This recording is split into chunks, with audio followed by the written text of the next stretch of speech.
Hey, today I'm talking about the new movie, Barbie. It's so good. This stars Margot Robbie and Ryan Gosling and a ton of other actors that you know. It is co-written and directed by Greta Gerwig, who is a fantastic filmmaker. It's no surprise this movie is amazing. It's also co-written by Noah Baumbach, who I'll briefly talk about later, but I can definitely feel his fingerprints on this. And yeah, I loved everything about it. The basic premise is Margot Robbie plays stereotypical Barbie in Barbie land, but one day she's having some problems and she needs to go on to an adventure to fix those problems, even though she's not Adventure Barbie. She has to do it anyway. It's so good. They did pretty much everything right. It's funny, it's silly, it's so incredibly smart. It's very feminist, which shouldn't be surprising at all. It's got such great messaging about so many different things. I really love how it lampoons the patriarchy. That's a lot of fun. Everyone gives great performances. Obviously, you gotta praise Margot Robbie. She nails Barbie, but Ryan Gosling's great. Issa Rae is great. I loved Michael Cera as Alan. He was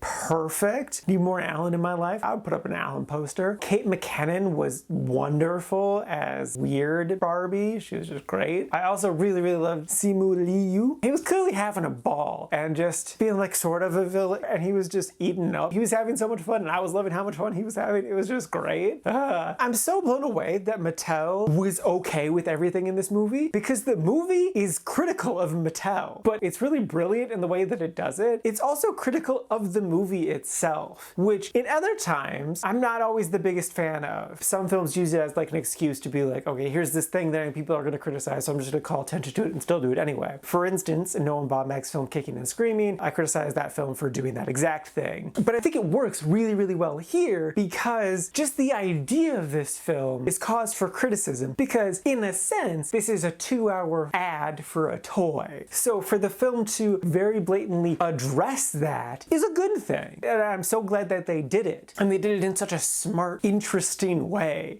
So yeah, I crazy love this movie and would wholeheartedly recommend it. It's so much fun and so great. It's definitely PG-13 though, so like you can't take like a little 5-year-old to it. It's gonna get so lost on them that they're just gonna get kind of bored. But for adults and even teenagers, 100% yes, totally watch this. It's so good, such a good time. I had so much fun with it. I love it a lot. Yes, definitely recommend. And now for my ranking. I put this at number 4 in the really like section. And this is out of a total of 39 new movies so far this year.